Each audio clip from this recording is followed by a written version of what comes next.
జనగామ జిల్లా కలెక్టర్ షేక్ రిజ్వాన్ బాషా ఉద్యోగస్తులపై కొరడా జులిపించారు. ఇక శుక్రవారం ఉదయం కలెక్టరేట్లో షేక్ రిజ్వాన్ బాషా ఆకస్మిక తనిఖీలు నిర్వహించారు. పెద్ద సంఖ్యలో ఉద్యోగులు విధులకి ఆలస్యంగా హాజరవుతున్నారని కలెక్టర్ రిజ్వాన్ బాషా గుర్తించారు. మరికొంతమంది ఆఫీస్కి వచ్చి రిజిస్టర్లో సంతకం పెట్టినా విధుల్లో లేరని గుర్తించారు. ఈ క్రమంలో 30 మందికి షోకాజ్ నోటీసులు జారీ చేశారు. ఉద్యోగులంతా సమయపాలన పాటించాలన్న కలెక్టర్ ఆదేశాలతో అధికార యంత్రాంగంలో చలనం వచ్చింది. ఉద్యోగులు పరుగులు తీస్తూ నిర్ణీత సమయంలో విధులకి హాజరవుతున్నారు. మరింత సమాచారాన్ని మా ప్రతినిధి తిరుపతి అందిస్తారు. ఇదే విషయంపై తిరుపతి.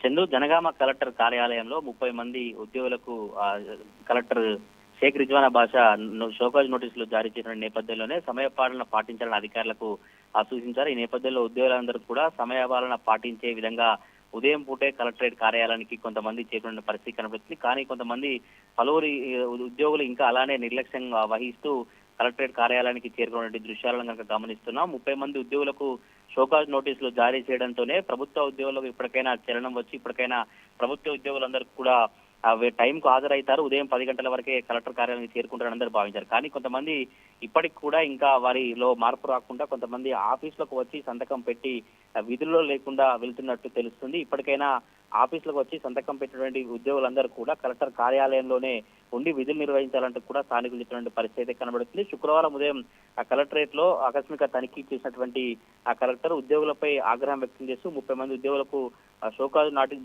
నోటీసులు జారీ చేసిన పరిస్థితి కనబడుతుంది. ఈ నేపథ్యంలోనే కొంతమంది ఉద్యోగులు ఎక్కడ మాకు ఇబ్బంది తలెత్తుందో ఎక్కడ ఇబ్బందులు పడతామన్న నేపథ్యంలోనే సమయపాలన పాటించేందుకు పలువురు ఉద్యోగులు కలెక్టరేట్ కార్యాలయానికి సమయానికి చేరుకుంటున్నటువంటి పరిస్థితులు కనబడుతున్నాయి. కానీ ఇంకొంతమంది ఉద్యోగులు సమయపాలన పాటించకుండా యథావిధిగా అలానే వస్తున్నటువంటి పరిస్థితి కనబడుతుంది. మరొకసారి కనుక కలెక్టర్ దృష్టి సారించి ఎవరెవరు సమయానికి వస్తున్నారు, ఇంకా ఈ 30 మంది షోకాజ్ నోటీసు జారీ చేసినటువంటి ఉద్యోగులు ఎటువంటి వివరణ ఇస్తారు, ఇంకా ఎటువంటి పరిణామాలు కలెక్టరేట్ లో ఉద్యోగులలో జరుగుతున్న చర్చ అయితే కొనసాగుతుంది. ఉద్యోగులందరూ కూడా సమయపాలన పాటించాలని కలెక్టర్ చెప్పినటువంటి నేపథ్యంలో కొంతమంది అధికారులు ఉదయమే కలెక్టర్ కార్యాలయానికి పరుగులు పెడుతున్న దృశ్యాలు కనుక గమనిస్తా ఉన్నాయి.